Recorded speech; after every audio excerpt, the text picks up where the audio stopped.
No dia 20 de janeiro de 2021, Joe Biden tomava posse como presidente dos Estados Unidos, depois de 4 anos atribulados com Donald Trump no poder. 2 anos se passaram e muita coisa aconteceu. A gente viu o início de uma guerra, uma crise de alimentos e combustível, além da força que a extrema-direita ainda tem sobre o mundo.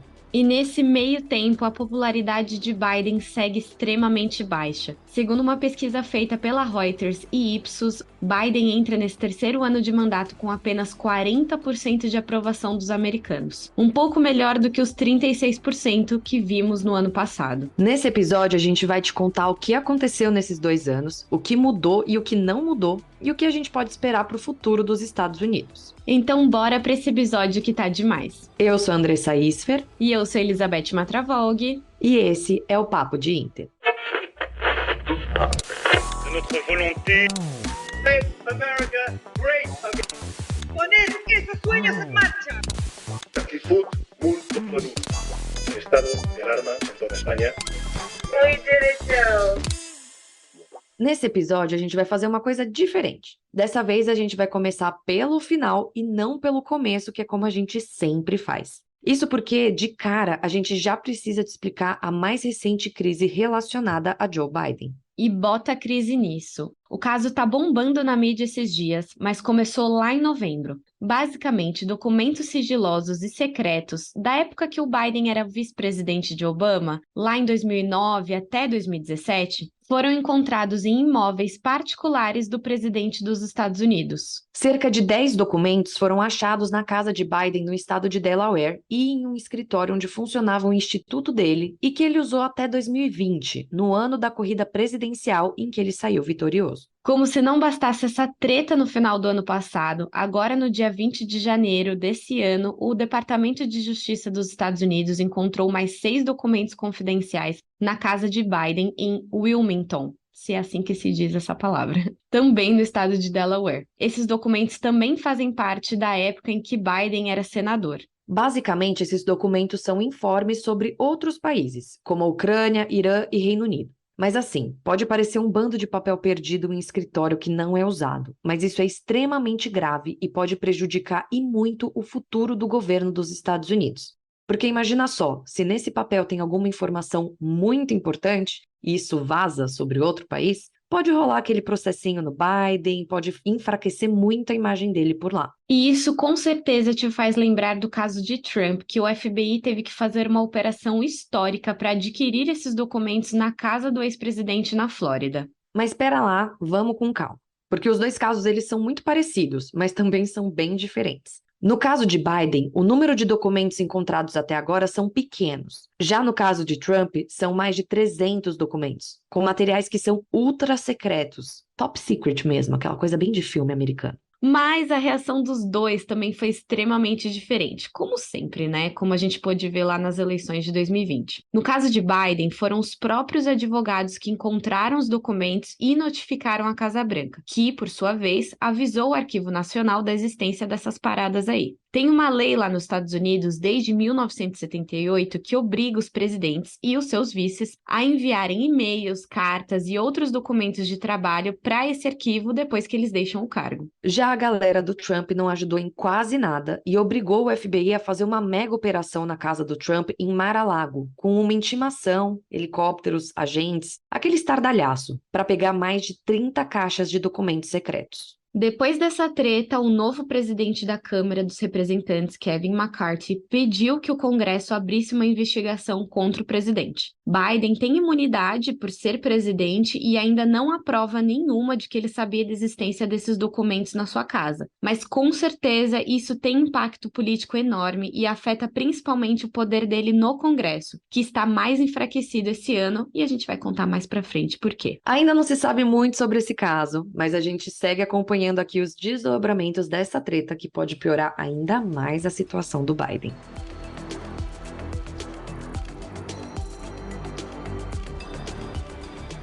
E assim, gente, esse ano mal começou e os Estados Unidos já deu o que falar. Isso porque eles adoram passar uma vergonha com umas coisas super simples e que não fazem nenhum sentido. Pois é, e para isso a gente não podia deixar de falar da eleição para presidente da Câmara dos Representantes, que foi, gente, sério, foi tipo um enorme vexame. O que rolou foi o seguinte: no ano passado rolaram as eleições midterms, as eleições de meio de mandato, que decidem como que a Câmara e o Senado vão ser compostos. Isso é feito sempre no final do segundo ano da posse de um presidente, justamente para medir o que o povo está pensando da liderança do país. Como os Estados Unidos são basicamente formados por dois partidos, esse termômetro fica bem fácil. Basicamente, se o presidente é um democrata e as midterms determinam maioria democrata no Senado e na Câmara, significa que o presidente está mandando bem. Claro que isso não é o único fator, mas pensando no macro, é assim que a gente pode olhar para ela. Essa eleição midterm no governo Biden não gerou um resultado bom para ele, mas também não foi a catástrofe que a gente estava esperando. Hoje o Senado ainda tem maioria democrata, mas o Congresso agora é de maioria republicana. Mas assim, essa vantagem não é enorme, ela é só de alguns assentos.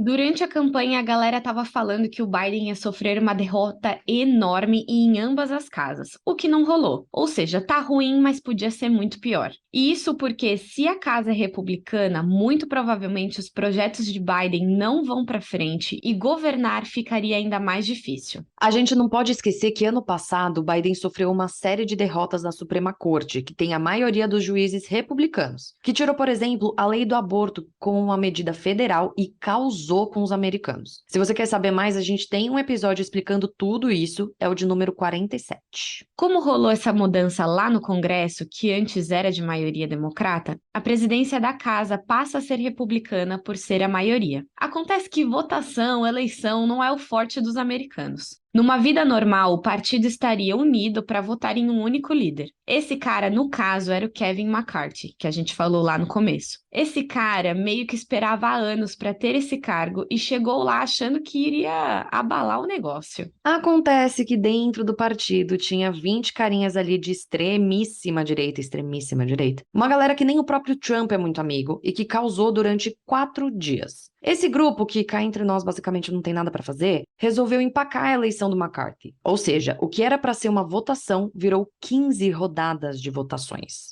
E aí que tá o lance. Não tem nada na Constituição americana que determine uma solução para caso haja um impasse interno no partido. Ou seja, se esses 20 manos não tivessem cedido, os Estados Unidos iam estar votando até agora. E olha que precisou de uma negociação bem braba e o McCarthy acabou cedendo aos caras e diminuindo seu poder dentro da casa para poder conseguir a liderança. E eles não só passaram vergonha, como bateram recordes. A última vez que rolou algo desse tipo foi em 1923, onde foram necessárias 9 rodadas para eleger o líder. A desse ano, de 2023, é a mais longa desde 1859, que precisou de 44 votações. A maior de todas foi em 1855, que levou 2 meses e 133 rodadas. Isso, gente, é um caos no país, porque sem o presidente, a Câmara não imposta a nova galera que ganhou as eleições do ano passado.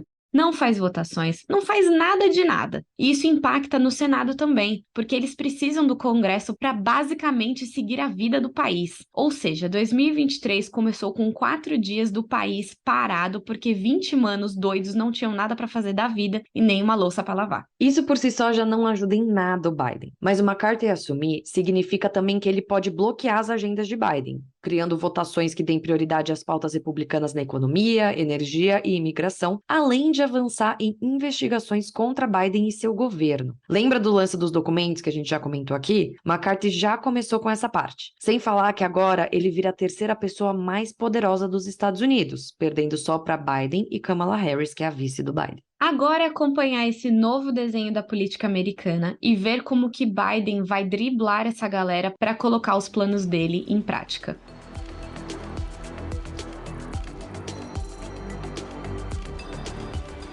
Outro ponto de atenção do governo Biden é a política externa. Ao longo desses 2 anos rolaram altas tretas nesse sentido. Foi o caso, por exemplo, da retirada das tropas americanas do Afeganistão, que permitiu ao Talibã a retomada de poder no país, e a polêmica visita de Nancy Pelosi a Taiwan. A então presidente da Câmara dos Representantes da época causou um baita auê com a China ao visitar Taiwan e escalou a tensão entre os dois. Mas o que mais tomou o noticiário internacional e os Estados Unidos têm tudo a ver é a guerra na Ucrânia. A guerra começou em fevereiro de 2022 e muito se deu pelo próprio envolvimento dos Estados Unidos com o convite à Ucrânia para participar da OTAN. Nisso, a Rússia claramente ficou pistola e o resto a gente já sabe. A gente já falou muito sobre isso aqui, inclusive temos episódios sobre a guerra da Ucrânia e sobre as retiradas das tropas do Afeganistão, mas o ponto é que os Estados Unidos têm sim sua parcela de culpa nessa guerra. Não se engane, os Estados Unidos ofereceram ajuda à Ucrânia assim que perceberam que deu merda, mas recentemente esse assunto da guerra voltou à tona, com a relação entre Biden e Zelensky um tiquinho complicada.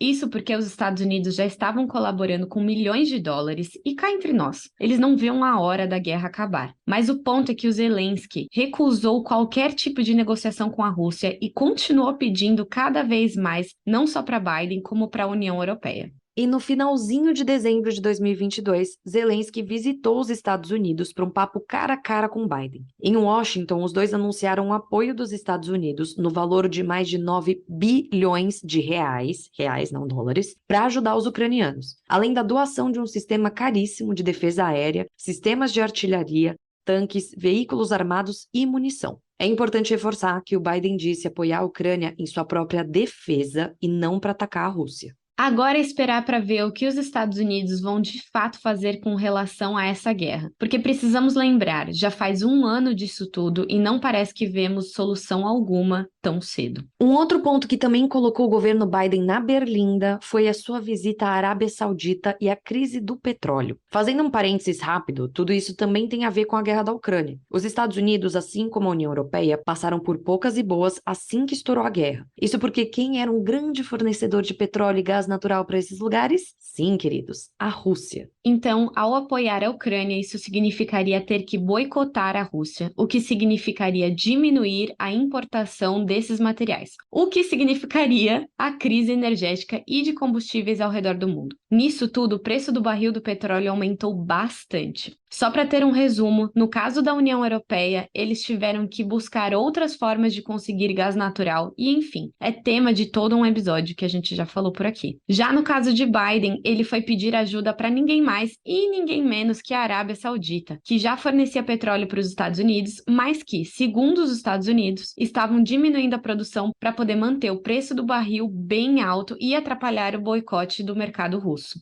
E aí que o bagulho fica muito doido, porque os Estados Unidos e a Arábia Saudita têm uma relação de parceria, mas que sempre tem uns altos e baixos. E a situação entre os dois ficou bem delicada depois das acusações de Biden. Ele teve que ir até o país para tentar amenizar a situação e pedir para o príncipe estimular a produção de petróleo. Aqui a gente precisa deixar claro que esse não foi o único intuito da visita do Biden, mas foi um dos assuntos tratados por lá. Biden foi super criticado por essa viagem até a Arábia Saudita, sendo acusado de parecer desesperado e ir contra os direitos humanos ao visitar justo a Arábia Saudita e por aí vai. Precisamos lembrar que em 2018 rolou o assassinato de um jornalista americano na Arábia Saudita e o príncipe foi acusado de ter ligação direta nessa morte. E enfim, isso já tinha abalado bem a situação entre os dois países. Mas tá, além dessas críticas, não teve nada que o Biden conseguiu ganhar com a visita? Pois bem, não, ele não ganhou nada com a visita. Ele voltou alegando ter tido sucesso na sua negociação, mas o príncipe em momento algum fez um pronunciamento oficial alegando que ia ajudar os Estados Unidos, enfim, e seguiu com seu plano que aumentava o preço do barril de petróleo. Ou seja, deu um rolê, gastou gasolina de avião e não adiantou em nada. Se queimou com a base dos seus apoiadores que ficaram pistolas porque ele foi para a Arábia Saudita, mesmo tendo tido a morte do cara lá. Não, e ele inclusive bateu de frente com o príncipe ali sobre a morte do cara, do tipo, oi, tudo bom, querido? Você não quer me ajudar aqui no petróleo, mas olha, você é um assassino. Ah, é? Assim, ele quis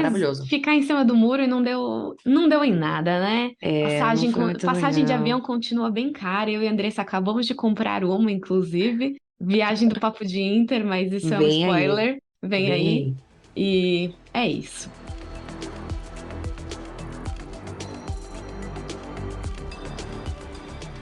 Uma pergunta que muita gente se faz é: o que esperar para os próximos 2 anos do governo Biden? Pois bem, o futuro de Biden ainda é bem incerto. A galera já está mais pensando à frente na campanha para presidente em 2024 do que de fato nos próximos 2 anos do governo Biden. E quando o assunto são as eleições de 2024, o negócio fica bem tenso. Vocês lembram de um senhorzinho de pele bem alaranjada e uma peruca loira? Que ele nega que é uma peruca loira, mas a gente é uma peruca loira. Então, queridos, ele voltou. Quer dizer, ele anunciou que ele vai estar de volta em 2024. E sim, a gente está falando de Donald Trump. Exato, e a gente precisa lembrar que a candidatura e as eleições norte-americanas são muito diferentes das brasileiras. No caso do Trump, caso ele realmente queira se candidatar, ele precisa enfrentar eventuais adversários do seu próprio partido nas chamadas prévias, que estão marcadas entre fevereiro e julho de 2024. Só depois disso, ele vira o nome do Partido Republicano e concorre contra os candidatos do outro partido, que são os democratas. Não que não tem outros partidos, né? Mas nos Estados Unidos é sempre republicanos e democratas, não tem nem graça. Isso, nem assim, adianta a tipo, gente mencionar os outros. porque é sempre os dois. Enfim. E o Joe Biden também anunciou que ele deve se candidatar, passando pelo mesmo processo. Ele de fato ficou mais confiante depois do que rolou nas eleições de meio de mandato, mas disse que iria estudar a possibilidade e anunciar agora no começo de 2023 a sua decisão. A gente tá aguardando ainda. Lembrando que lá em 2020, na campanha para presidente, Biden chegou a dizer que não se candidataria de novo, não só pela sua idade, mas também para dar espaço aos outros candidatos. Muito se falou sobre sua vice, Kamala Harris, que foi a estrela da campanha, mas se apagou totalmente nesses 2 anos de governo. E é claro, como sempre, o Papo de Inter vai acompanhar todos esses desdobramentos e a eleição do ano que vem. E eu falo isso com muita animação, porque eu adoro eleições dos Estados Unidos. Porque não existe nada mais confuso, gente, e maluco do que as eleições nesse país. Ai, E, eu assim, adoro!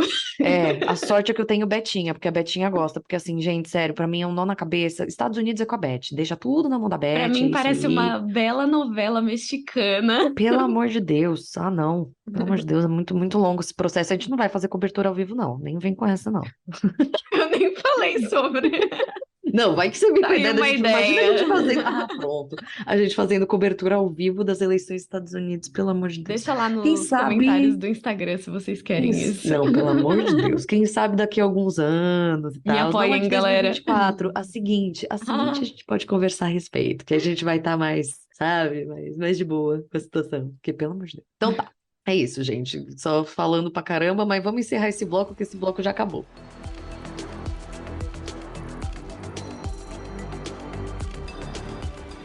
E antes da gente encerrar esse episódio, a gente queria lembrar vocês a seguirem a gente nas redes sociais, no @Papo de Inter, podcast tudo junto lá no Instagram, e no @Papo de Inter lá no TikTok. A gente está investindo pesado nas redes sociais, fizemos fotos, nosso Instagram está de cara nova, identidade visual nova, então vai lá conferir se você não segue a gente, o que você está fazendo da sua vida.